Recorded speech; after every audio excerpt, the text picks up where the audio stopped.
الحمدللہ الحمدللہ رب العالمین والصلاة والسلام علی محمد الامین فاعوذ باللہ من الشیطان الرجیم بسم اللہ الرحمن الرحیم۔ عزیزان گرامی قدر، سامعین مکرم، دنیا بھر میں موجود وہ لوگ جن تک میری آواز پہنچ رہی ہے، رمضان کے مہینے کی ابتدا ہے۔ بحیثیت مسلمان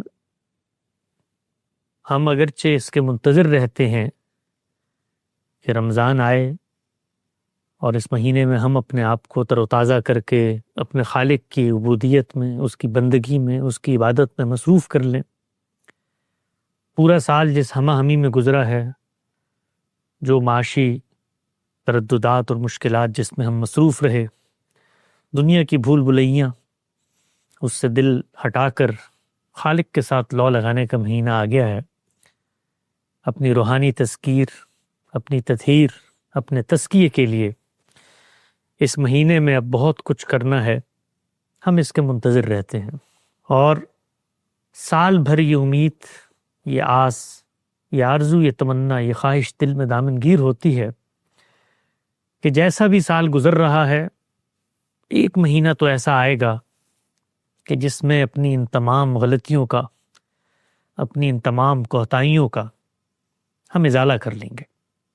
ہم انسان ہیں، بہت کمزور انسان، جو لغزشوں سے، کوتاہیوں سے ہمہ وقت پر رہتے ہیں، اور دنیا کی ہمہ ہمی ہمیں گھیرے ہوئے ہے۔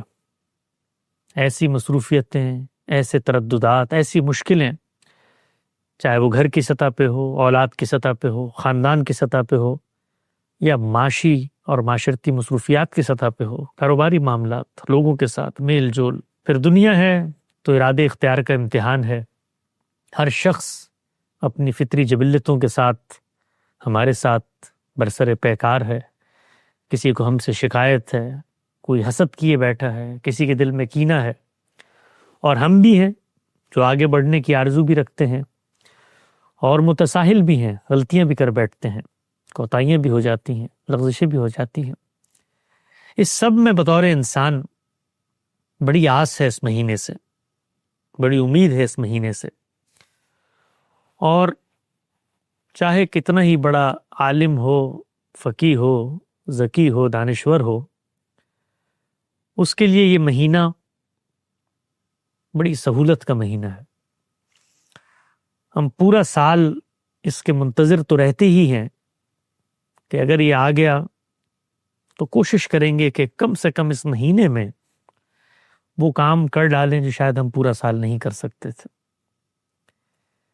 میرا یہ خیال ہے کہ خالق کائنات ہماری اس مشکل سے بہت اچھی طرح متعارف ہے۔ اس نے ہمیں بنایا ہے، وہ یہ جانتا ہے کہ ان انسانوں کو دنیا میں بہت مصروف رہنا ہے، ان کی زندگی بڑی بھرپور ہوگی، لہٰذا ان کو ان کی زندگیوں سے نکال کر ایک ایسے ماحول میں لے جایا جائے جہاں پر وہ اپنے آپ کو پھر سے تلاش کریں، وہ خود سے ملاقات کریں، وہ خود کو دریافت کریں۔ وہ جب خود کو دریافت کریں گے، خود سے ملاقات کریں گے، خود کو جانیں گے، تو اسی کے نتیجے میں میری معرفت کا حق بھی ادا ہو جائے گا، وہ مجھے بھی جان لیں گے۔ کیونکہ اس دنیا میں خالق کا مقدمہ وہ شروع ہی مجھ سے ہوتا ہے۔ میں انسان ہوں، ایسا انسان جس کو اللہ تعالیٰ نے پیدا کر دیا ہے، اور انسان کی یہ تخلیق ان بے جان غذائی عناصر سے ہوئی ہے کہ جس مادے کے اندر حیات، اور جس حیات کے اندر شعور کا کوئی امکان بظاہر انسان نہیں پاتا۔ تو انسان اگر اپنے آپ کو پہچان لے تو وہ رب کو پہچان لیتا ہے۔ بڑی مشہور ایک عربی مقولہ اور محاورہ بھی ہے کہ جس نے اپنے آپ کو پہچان لیا، اس نے گویا رب کو پہچان لیا۔ تو رمضان کا مہینہ در حقیقت مسلمانوں کے لیے ایک ایسا وقفہ ہے کہ جس میں وہ اپنے اس روحانی سفر کی پیاس کو بجھانے کا کچھ بندوبست کرتے ہیں۔ دین کا مطالبہ تو یہ ہے کہ پورا سال یہ پیاس لگنی بھی ہے اور بجھنی بھی ہے، لیکن انسان کو یہ معرفت حاصل ہو جائے کہ اسے یہ پیاس لگ رہی ہے تو وہ پھر اس کے بجھانے کا بھی کوئی بندوبست کرے گا۔ انسانوں کے بارے میں یہ طے ہے کہ وہ بہت جلدی چیزوں کو بھول جاتے ہیں، اسی لیے اللہ تعالیٰ نے اپنے کلام میں اس بات کا اہتمام کیا ہے کہ وہ لوگوں کو اس حقیقت کی یاد دہانی کروائیں جس کو وہ فراموش کر رہے ہیں۔ قرآن مجید کا نام ہی الذکر ہے، یاد دہانی، اور جو قرآن مجید لے کر آتے ہیں پیغمبر ان کو مذکر کہا گیا ہے، یاد دہانی کرانے والے۔ تو یہ یاد دہانی ہے جو ہر سطح پر ہو رہی ہوتی ہے، آفاق میں بھی ہو رہی ہے، انفس میں بھی ہو رہی ہے، دنیا کے حوادث میں بھی ہو رہی ہے، روزمرہ آنے والی مشکلات میں بھی ہو رہی ہے، وہ چیزیں جن پہ ہمارا کوئی عمل دخل نہیں ہوتا اور ہو جاتی ہیں ان میں بھی ہو رہی ہے، ہر جگہ پر یاد دہانی ہو رہی ہے۔ لیکن یاد دہانی کو یاد دہانی کے طور پر اخذ کیا جائے، اس کے لیے بھی ضروری ہے کہ انسان تیار ہو، انسان آمادہ ہو کہ وہ چیزوں کو اس احساس اور اس شعور کے ساتھ سمجھے گا کہ وہ یاد دہانی تازہ ہو رہی ہے۔ چنانچہ اللہ تعالیٰ نے انسان کی اسی فطری خواہش کی تکمیل کے لیے جہاں ایک طرف فطرت کے اندر نور و ہدایت دی، پیغمبروں کا سلسلہ جاری فرمایا، کتابوں کا نزول ہوا، ان کتابوں کے مضامین کو اس طرح سے بکھیر دیا کہ ہر پہلو سے یاد دہانی ہو رہی ہو، اور پھر یہ آفاق و انفس کی ساری نشانیاں۔ لیکن اس سے آگے بڑھ کے اللہ تعالیٰ کی صفت رحمانیت کا بے پایہ ظہور دیکھیے کہ اس نے ایک پورا مہینہ اس مقصد کے لیے مقرر کر دیا۔ کوئی جانتا ہے کہ جس خالق کو تم مانتے ہو اگر اس کو بقیہ زندگی میں یاد رکھنا ہے تو 3 ہی پہلو ہیں جن سے اس سے تعلق پیدا کرنا ہوگا۔ پہلا پہلو ہے اس رب کی پرستش کا، جس کو میں رب مانتا ہوں، میں اس کی پرستش کروں، میں اس کی بندگی کروں، میں اس کی عبادت کروں، اس کے آگے جھکوں۔ عبادت کا یہ جذبہ کہیں آسمان سے زیادہ نہیں ہوتا۔ عبادت کا یہ جذبہ اس یاد دہانی اور شعوری عمل کا ایک ناگزیر منطقی نتیجہ ہے کہ جس عمل کو اگر انسان ذہن کی سطح پر پورا کر لے تو پھر وہ بندگی کے علاوہ کسی دوسرے مقام پر کھڑا ہی نہیں ہو سکتا۔ آپ یہ دیکھیے کہ میں بطور انسان دنیا میں جب شعور کی آنکھ کھولتا ہوں تو میرے سامنے دنیا کی رنگا رنگی، دنیا کی بو قلمونی، دنیا کے یہ عجائبات، دنیا کے اندر بکھرے ہوئے خدا کی قدرت کی نشانیاں، یہ بل کھاتی ندیاں، یہ بہتے جھرنوں کا شور، یہ ہریاول سبززار، یہ متسلسل پہاڑوں کے سلسلے، اور پھر ان کے اندر یہ غذائیں، یہ موسم، یہ رنگ، یہ آہنگ، یہ روپ، اور یہ معنویت، اور یہ اتھا گہرائی، اور پھر ان کے اندر موجود رشتے، ان رشتوں کے ساتھ میرا تعلق، ان کی نزاکتیں، یہ جمالیات، یہ سب چیزیں مجھے یہ پیغام دیتی ہیں کہ اے انسان اپنے آپ کو پہچان۔ یہ جو کچھ تیرے خارج میں موجود ہے یہ تیرے اخذ و اکتساب کے نتیجے میں سامنے نہیں آیا، یہ ایک ہستی ہے جس نے تیرے لیے مقرر کر دیا۔ تو جب ان نعمتوں کا سامنا ہوتا ہے، میں ان سے مستفید ہوتا ہوں، تو اس استفادے کے نتیجے میں میرے داخل سے، میرے باطن سے، میرے اندرون سے ایک آواز اٹھتی ہے۔ وہ آواز شکر و سپاس کا ایک نعرہ ہوتی ہے۔ گویا میں اس منعم حقیقی جس نے مجھے یہ نعمتیں دی ہیں، اور صرف نعمتیں نہیں، نعمتوں کا ایک لامتناہی سلسلہ ہے جو دیا ہے، اور نعمتیں بھی ایسی جو غیر مترکبہ ہیں، میرا کوئی عمل دخل نہیں ان کو پیدا کرنے میں، وہ مجھے مل جاتی ہیں، وہ ایکوائرڈ نہیں ہیں، وہ عطائی ہیں، وہ دی گئی ہیں۔ تو ان کے استفادے سے میرے اندر ایک جذبہ شکر و سپاس پیدا ہوتا ہے۔ اس جذبہ شکر و سپاس کا میں اظہار کرنا چاہتا ہوں۔ یہ اظہار کیسے ہوتا ہے؟ عبادت کی صورت۔ چنانچہ جو رب کائنات میں موجود ہے اس سے میرے تعلق کا پہلا ظہور کیسے ہوگا؟ میں اس کی پرستش کروں گا، عبادت کروں گا، اس کے آگے جھکوں گا، سر تسلیم خم کر دوں گا، اس کے آگے سجدہ کروں گا۔ گویا میں اپنے ظاہری حیت سے اور اپنے باطن کے شعور کے اعماق سے یہ پیغام دوں گا دنیا کو بھی، خود کو بھی، اور اس منعم حقیقی کو بھی کہ میں تیرے ہی آگے جھکتا ہوں، میں تجھے ہی الہ مانتا ہوں، تیرے علاوہ اس جہان کا کوئی پروردگار نہیں ہے۔ تو خالق سے پہلا رابطہ، پہلا تعلق جو پیدا ہوتا ہے وہ پرستش کا ہے، وہ عبادت کا ہے۔ لیکن عبادت کا یہ تعلق پیدا کرنے کے لیے ضروری ہے کہ میں اس خالق کو دریافت کروں، اس کو جانوں، اس کو اپنی زندگی کی حقیقت سمجھوں۔ اس حقیقت کو سمجھنے کے لیے اللہ تعالیٰ نے ایک مہینہ مقرر کر دیا ہے اور فرمایا ہے کہ یہ مہینہ صرف یہ نہیں کہ اس مقصد کے لیے ہے کہ آپ نے اپنے خالق کو پہچاننا ہے، بلکہ یہ مہینہ اس ہدایت کے نزول کا بھی مہینہ ہے کہ جس کے اندر اس مقصد کی پہچان اور اس کی تفصیلات کو ثبت کر دیا گیا ہے۔ گویا خالق سے میرے تعلق کا پہلا اظہار خالق کی عبادت میں ہوتا ہے، دوسرا اظہار خالق کی اطاعت میں ہوتا ہے، اس کی فرما برداری میں ہوتا ہے۔ جس کو ہم بڑا مانتے ہیں، جس کو اعلیٰ درجہ دیتے ہیں، تو پھر ہم اس کی بات بھی تو مانتے ہیں۔ تو خالق کی بات ماننا، اس کی اطاعت کرنا، اس کے کہے پر سر تسلیم خم کر کے جھک جانا، یہ خدا سے تعلق کا دوسرا ظہور ہے۔ پہلا ظہور پرستش، دوسرا ظہور اطاعت۔ روزہ اسی مجسم اطاعت کے اس تصور عبودیت کا ظہور ہے کہ میں وہ چیزیں جو خالق نے مجھ پر جائز قرار دی تھی، کھانا پینا خالق کی نعمتیں ہیں، کلو وشربو قرآن مجید کہتا ہے، کھاؤ پیو، ایک وقت کے لیے اپنے اوپر پابندی عائد کر لیتا ہوں کہ میں نے ان چیزوں کو نہیں کھانا۔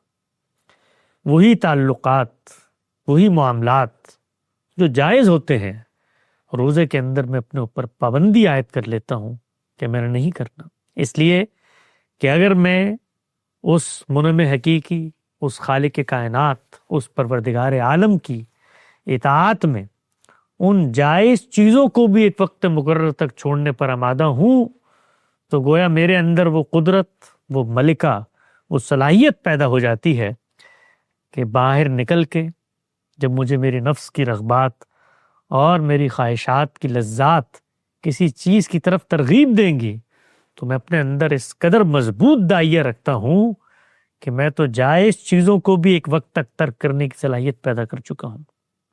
تو روزہ اس مقصد کے لیے ہمیں دیا گیا ہے۔ اور خدا سے تعلق کا تیسرا ظہور کیا ہے؟ وہ تیسرا ظہور ہے نظر کا، اپنا آپ اس کے سپرد کر دینے کا۔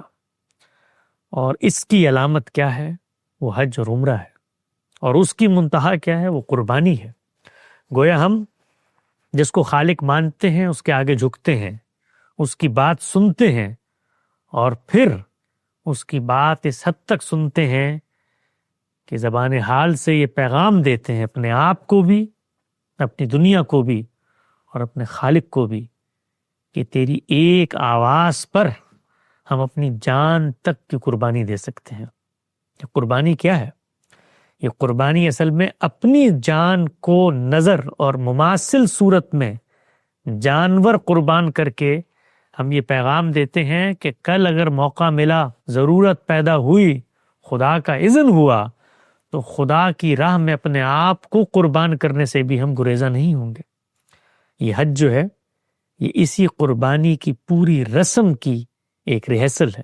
اگر آپ حج کے مناسک کو دیکھیں تو جس طریقے سے اس میں آپ مجاہدین کی طرح دو کپڑے اوڑھ کر گویا میدان جنگ میں آ گئے ہیں اور لبیک اللہم لبیک کر رہے ہیں، اس خدا کے ہاتھ پر استعلام کر رہے ہیں، جس طرح جنگ میں قصر نمازیں پڑھی جاتی ہیں اس طرح سے پڑھ رہے ہیں، اور پھر اس کے بعد اپنا سر منڈوا کر اور قربانی کر کے یہ پیغام دے رہے ہیں کہ حق تو یہ تھا کہ اپنی جان تیری نظر پیش کر کے گھر جاتا، لیکن تو نے ہی میری جان کو احترام دے دیا ہے، تو اب جانور کو نظر بنا کر اپنی جان کا ایک نذرانہ تیری خدمت میں پیش کرتا ہوں۔ تو خدا سے تعلق کی یہ تین مظاہر ہیں۔ اس کی عبادت ہوگی، اس کی اطاعت ہوگی اور اس کے نظر پیش کی جائے گی۔ ان تینوں چیزوں کو اگر ہم نے حاصل کرنا ہے تو اس کے لیے شعوری ایمان کی دریافت ناگزیر ہے۔ اگر ہمارے اندر ایمان شعوری طور پر موجود نہیں ہوگا تو ہم کبھی بھی کسی بھی سطح پر خالق کے ساتھ اپنے تعلقات اور اپنے تقاضوں کو پورا کرنے کی کوئی کوشش کارآمد ثابت نہیں کر سکتے۔ یہ رمضان کا مہینہ در حقیقت ایک مشق کا مہینہ ہے، ایک مزابلت کا مہینہ ہے، ایک وقف کا مہینہ ہے، ایک ٹھہراؤ کا مہینہ ہے، غور و فکر کا مہینہ ہے، تدبر و تعقل کا مہینہ ہے۔ یہ مہینہ ہمیں دعوت دیتا ہے کہ زندگی کی ہمہ ہمی میں اپنے آپ کو روک کر اپنا ہاتھ خالق کے ہاتھ میں تھما دو۔ وہ خالق جو منتظر ہے تمہارا ہاتھ پکڑنے کے لیے، وہ خالق جو کبھی نہیں چاہتا کہ وہ تم سے ناراض ہو۔ اس نے یہ اعلان کر رکھا ہے وَلَن يَرْضَ لِعِبَادِ الْكُفْرَ، میں راضی نہیں ہوں اے بندے، میں راضی نہیں ہوں کہ تم میرا انکار کرے۔ وہ خالق کہ جس نے یہ دنیا ہمیں تکلیف دینے کے لیے نہیں بنائی، اس دنیا کے اندر آلام بھی ہیں، معاصی بھی ہیں، ایول بھی ہیں، جن سے وہ ہمیں گزارتا ہے، ہمارا امتحان لیتا ہے، لیکن اس امتحان کا مقصد ہمیں اونچا اڑانا ہے، ہمیں اس جنت کی ابدی شہریت کا مستحق بنا دینا ہے کہ جس کے بارے میں اس نے کہا ہے لا خوف علیہم ولا ہم یحزنون، کے اندر نہ ماضی کا پچھتاوا ہوگا نہ مستقبل کا اندیشہ۔ یہ ابتدائی زندگی جو ہم دنیا میں گزارتے ہیں امتحان کی غرض سے ہے۔ اس امتحان میں اس نے ہمیں بھیجا ہے ہمارے انتخاب سے نہیں، اپنی ایمان سے۔ اور جہاں ایک طرف وہ رحمان و رحیم ہستی ہے، وہیں وہ جابر بھی ہے، قہار بھی ہے، اور وہ یہ بتاتا ہے کہ جب میں نے یہ کام کیا ہے تو اس چیز کو حقیقت مان کر تسلیم کرو، لا یسلم ما یفعل۔ وہ پروردگار عالم ہے، وہ خالق کائنات ہے، ہم اس سے سوالات نہیں کر سکتے۔ ہمارے لیے ہمارا مسئلہ ہم ہیں، خالق کے معاملات، خالق کی قدرت، خالق کی ذات، اس کا عرفان ہمیں صرف خالق کے بیان سے حاصل ہو سکتا ہے۔ وہ اپنا تعارف ہمیں اپنی صفات سے کرواتا ہے، اور وہ یہ بتاتا ہے ما اوتیتم من العلم الا قلیلا، کہ تمہیں ایک بڑا محدود علم دیا گیا ہے، لہٰذا اپنے حدود علم کو پہچانو اور اپنی فطرت کی رہنمائی میں آگے بڑھو۔ اور اس نے یہ بھی بتا دیا ہے کہ یہ جو نور ہدایت میں نے تمہارے اندر رکھا ہے یہ پورے طریقے سے تمہاری رہنمائی کرتی ہے، اس کا فتویٰ ہمیشہ تمہیں صحیح رستے پہ لے کے جاتا ہے۔ یہ تمہارے خارج کے ترددات ہوتے ہیں جو اس فطرت کی روشنی کو مسک کرنے کے بعد تمہیں ضلالت کی گہرائیوں میں لے جاتے ہیں۔ چنانچہ اس نے یہ بتایا ہے کہ فطرت اللہ التی فطر الناس علیہا، یہ جو دین تمہیں دیا جاتا ہے، جو شریعت تمہیں دی جاتی ہے، جو ہدایت تمہیں دی جاتی ہے، یہ سب اسی فطرت پہ مبنی ہے۔ چنانچہ رسالت میں آپ صلی اللہ علیہ وسلم نے فرمایا کہ ہر بچہ جو پیدا ہوتا ہے وہ مسلمان پیدا ہوتا ہے، اس لیے کہ وہ اسی فطرت پہ پیدا ہوتا ہے۔ یہ اس کا معاشرہ ہے جو پھر اس کو دوسرے مذاہب کی طرف لے جاتا ہے۔ تو اسلام فطرت کی پکار ہے، خدا کے آگے جھکنا یہ فطرت کا دعا ہے، فطرت کا جواب ہے، فطرت کی ندا ہے۔ اور ہم مسلمان پورے اعتماد کے ساتھ، پوری یکسوئی کے ساتھ اور پورے شعور کے ساتھ خالق کائنات کو مانتے ہیں۔ خالق کائنات جب ہمیں یہ کہتا ہے کہ تم اگر مومن ہو تو یؤمنون بالغیب کرو، تو یؤمنون بالغیب کا یہ مطلب ہرگز نہیں ہے کہ ہم غیب کے اندر موجود کسی تصوراتی چیز کو مان رہے ہیں، نہیں، ہم غیب میں ہوتے ہوئے اس چیز کو شعوری طور پہ تسلیم کر رہے ہیں۔ بالغیب کا مطلب یہ ہے کہ وہ چیز جو نظر نہیں آتی تمہارے سامنے سے غیب میں ہے، اس کو تم مانتے ہو، شعوری طور پہ مانتے ہو۔ بے شعوری میں، لا علمی میں نہیں مانتے۔ تو خالق پر ایمان شعور کا امتحان ہے۔ اس شعور کے سفر میں، اس شعور کے امتحان میں خالق کے ہم سے کیا تقاضے ہیں، خالق ہم سے کیا چاہتا ہے، خالق کا خالق ہونا کیسے ہمارے لیے ایک وجودی حقیقت بنتا ہے، ان تمام معاملات پہ اس رمضان میں ہم گفتگو کریں گے۔ سلسلہ گفتگو جاری ہے، وقت یہاں پہ ختم ہوتا ہے، دوبارہ حاضر خدمت ہوں گے۔ اللہ حافظ۔